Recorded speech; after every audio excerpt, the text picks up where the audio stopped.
Hi everyone, কেমন আছে সবাই? আশা করি ভালো আছে, আমিও ভালো আছি। তো চলো ভিডিওটা স্টার্ট করা যাক। আজ হচ্ছে বৃহস্পতিবার, আর বৃহস্পতিবারে কত কাজ থাকে তোমরা তো জানোই।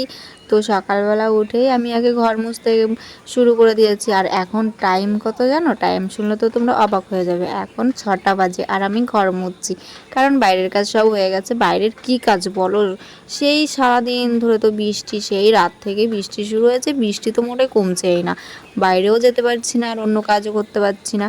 তবে ঘরের মধ্যে যে কাজ সে কাজই করতে হচ্ছে। ঘরের মধ্যে আমার তো টুকটাক কাজ, বাইরে তো আমার কোনো কাজই নেই, কারণ আমাদের তো কোনো চাষবাস নেই, তাই আমাদের কাজও অত হয় না। ঘরের মধ্যেই সব কাজ, রান্না বান্না, খাওয়া আর ঘুমানো, এটাই তো আমার কাজ। আর আমার ঘর দুয়ার পরিষ্কার করা, এছাড়া তো আমার কোনো কাজই নেই দেখছি। তো সকালবেলা উঠে সব কাজ করে টোরে এখন এসেছি ব্রাশ করতে, কারণ ওই কাজটা আমার আগে করা লাগবে। ব্রাশটা আমি জানি সবার আগে করা লাগে, কিন্তু মা এখন পুজো দেবে, তো তাই ভাবলাম যে আমি তাড়াতাড়ি করে আগে ঘরটা মুছে দিই, তারপরে নয় আমি ব্রাশটা করে নেব। তারপরে মাকে আমি ঘর মুছে দিয়ে এসেছি। আর মা পুজোর থালা বাসনগুলোও মেজে ফেলেছে, দিদিমা ফুলগুলোও তুলে ফেলেছে। দিদিমা একটু ভিজে ভিজে ফুলগুলো আজকে তুলেছে, মানে অতটাও ভেজেনি, ঝিরিঝিরি বৃষ্টি পড়েছিল, মাথায় কাপড় দিয়ে ফুলগুলো তুলে নিয়ে এসছে।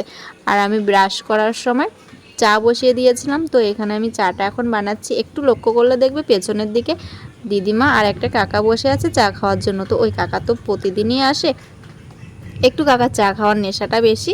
তো কাকাকে আমি চাটা বেশিই দিই সব সময়, কারণ ওরা একটু চাতে হয় না, একটু বেশিই লাগে। তার জন্য আমরা প্রতিদিনই চা বানিয়ে দিই কাকাটাকে। আর কাকাদের বাড়িতে সবাই চা খায় না, তো তার জন্য বানানোও হয় না। তাই আমরা ভাবি যে যখনই আসে তখনই একটু চা বানিয়ে দেওয়ার চেষ্টা করি। তো চলো, আমার তো কথা বলতে বলতে চাটা প্রায় বানানো হয়ে গেল। এখানে আদাটাও আমি থেতো করে নেব। তো আদাটা থেতো করে তারপরে আমি দেবো আবার হচ্ছে চায়ের মধ্যে। তো তোমরা দেখলে আমি সব কিছুই করে নিলাম। আর এইখানে বাবা বিল থেকে মাছ ধরে এনেছে। সকালবেলা ছাদে চলে এসেছি, দেখো বৃষ্টিতে আমাদের পুকুর ভরে গেছে। আমাদের পুকুর না, সরি, আগে ছিল এখন নেই। এই যে পুকুর পুরো ভরে গেছে দেখো। আর একটু বৃষ্টি হলেই এই রাস্তাটা না জলে ভরে যাবে। এই রাস্তাটা এত পরিমাণে জল হয়েছে। আমি ছাদে এসেছিলাম এই ছাদে জলটা ছাড়িয়ে দিতে, পাইপের জলটা এখানে আটকে গেছে পাতায়, তাই ওইখানে ছাড়িয়ে দিলাম। ওইখান থেকে দেখো জল ভরে গেছে, তাই এইখানে পাইপটা ছাড়িয়ে দিয়েছি জলটা বার হওয়ার জন্য। তো চলো আমরা এখন নিচে যাই, নিচে যেয়ে তারপর তোমাদের সঙ্গে কথা বলছি। চলো এখন নিচে যাই, নিচে গিয়ে তারপর তোমাদের সঙ্গে কথা বলছি। চলো যা স্নান করে, কে মানা করছে? বাইরে বৃষ্টি আছে, যাও স্নান করে এসে যাও, যাও যাও হ্যাঁ যাও, সত্যি তো, হ্যাঁ যাও, কিচ্ছু বলবো না আমি, যাও।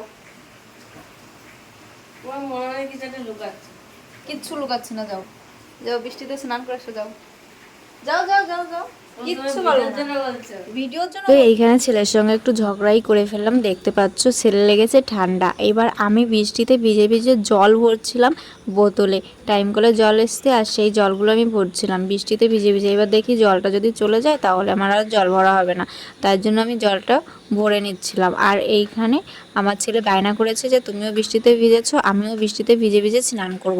তার জন্য ছেলেকে একটু বকা দিলাম যে হ্যাঁ তুমি যাও স্নান করতে, তাহলে আর ঠান্ডা লেগে গেলে আমি কিছু বলতে পারবো না, এমনিই তো ঠান্ডা লেগে আছে। তারপরে দেখলো এখানে আমাদের রান্না টান্না কমপ্লিট হয়ে গেছে, আর আমি ছেলেকে নিয়ে বসেছি বই পড়াতে। তো বই পড়ানোর সময় কী হয়েছে বলো তো, আমার সঙ্গে একটু ঘন কথাই বলছিল। তারপরে আমাদের খাওয়াটাও কমপ্লিট হয়ে যাওয়ার পরে তোমাদের দাদাভাই আবার মাংস নিয়ে চলে এসেছে।